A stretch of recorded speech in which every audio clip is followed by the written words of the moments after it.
이 정여창의 이야기를 이어서 해드리도록 하겠습니다.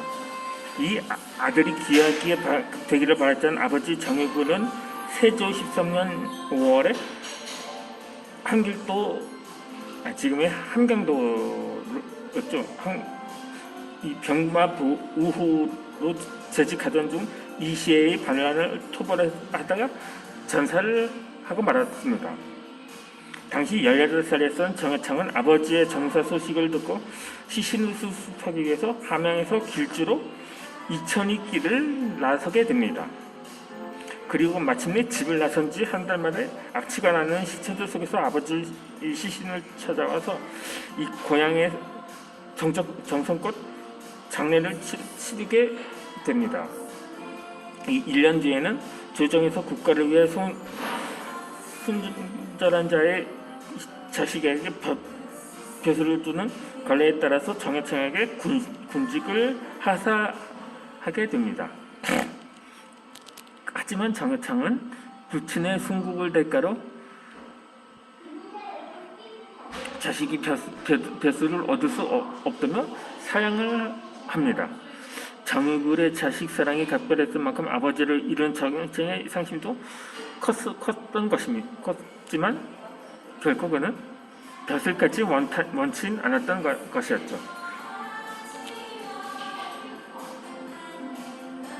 요즘으로 치면 국가유공자로 대우를 하려고 당시 조정에선 그에게 벼슬을 주었지만 거절을 한 것은 한편의 본보기가 되었던 거죠. 어렸을 때부터 이 술을 좋아했던 정여창은 아버지를 잃은 슬픔에 친구들과 어울려서 통음을 하고 들판에 쓰러져 밤을 지새운 적도 있었습니다. 이를 보다 못한 어머니가 네 아버지가 돌아가신 후 혼자 된 내가 믿을 사람은 너뿐이다. 그런데 네가 지금 이 모양이니 너는 누굴 믿고 의지하겠느냐며 아들을 꾸짖게 되기도 합니다. 그 이후로는 정여창은 크게 뉘우치면서 술은 입에 대지 않게 되었던 것입니다.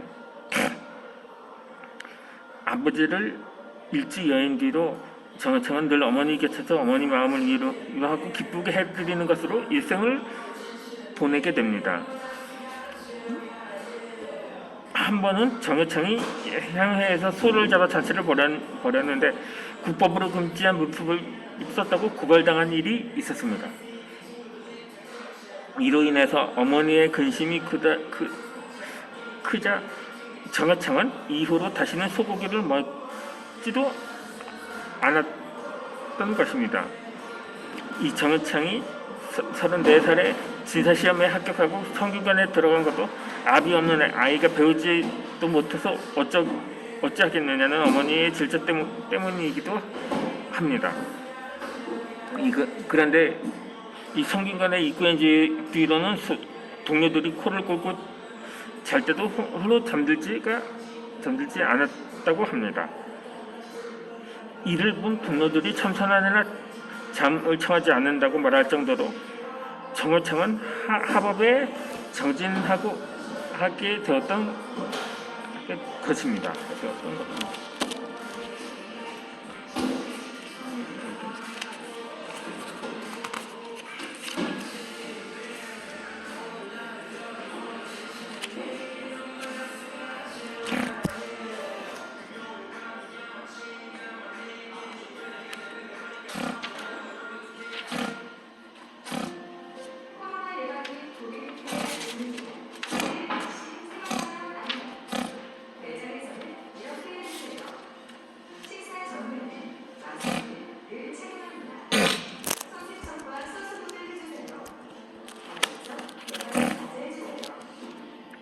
이 정여창은 3년 만에 고향을 다시 찾았는데 이 당시 고향에 역질이 돈다는 소식을 듣고 어머니의 안부를 확인하려 했던 것입니다.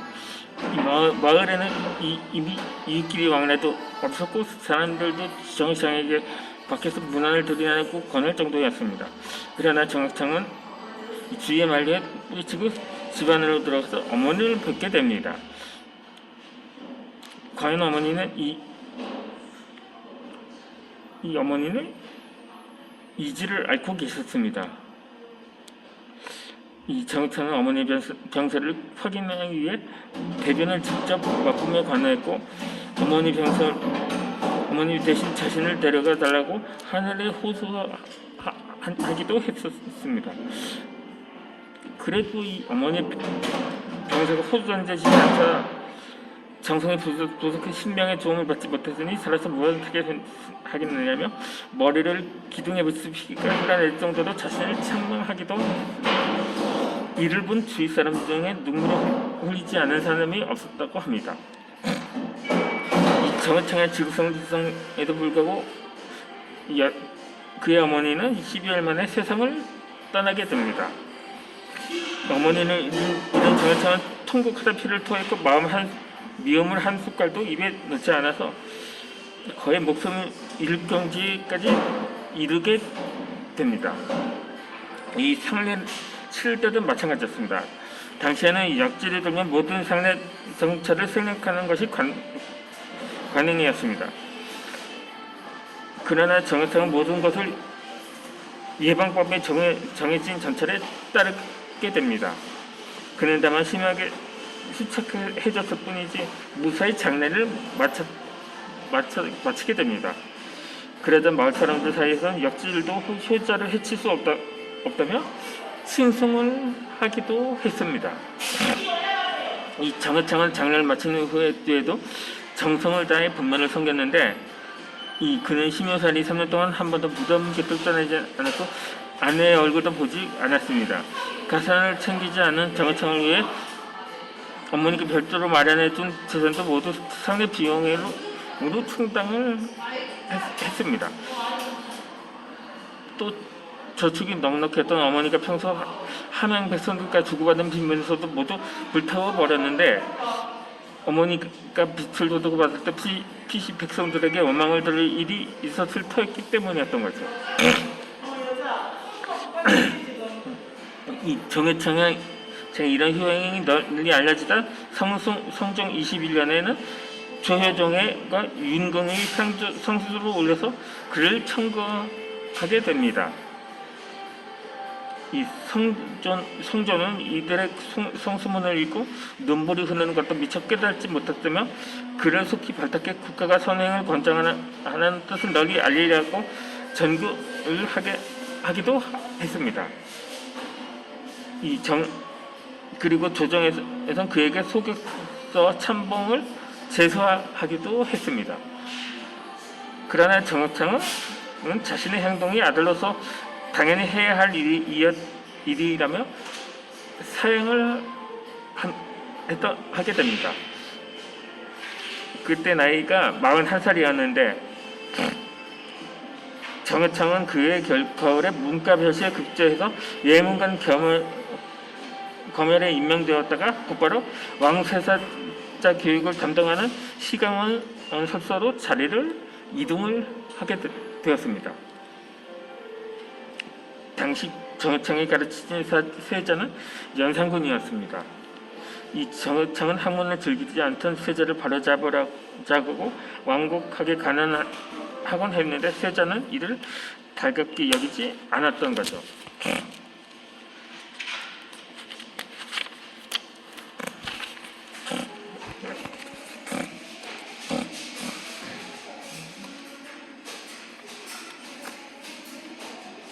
그래서 이 정해창은 성종 25년에 외직을 장원해서 안음상관이 되어서 세자 곁을 떠나고 말았습니다.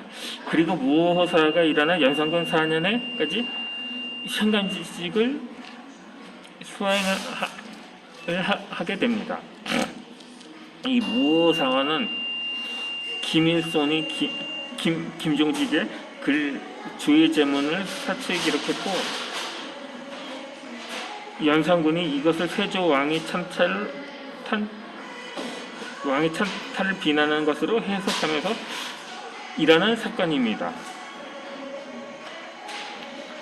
정해창이 이 사건에 연루된 것은 개유정난 때 희생된 전라도 도채찰자 정분의 억울함을 밝힌 전기를 지었기 때문이기도 합니다.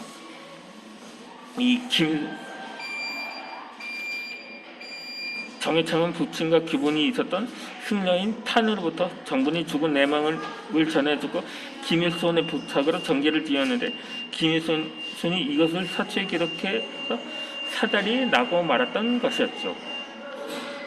결국 정해창은 김종직의 문도였고 정분의 전기를 지었다는 이유로 곤장 100대를 맞고 함경도 종성에 유배되고 말았습니다. 그리고 그는 연산군 10년에 유배지에서 55살을 일기로 생을 마감했는데 같은 해에 일어났던 갑자사바 때 그 문제가 다시 불거져서 김관참씨되고 말았던 것입니다. 그의 무덤까지 파헤쳐지는 수모를 겪게 되었던 거죠. 그렇게 이 정해창은 지방관인 종익품의 현감으로 관신직 생활을 마감했는데 그가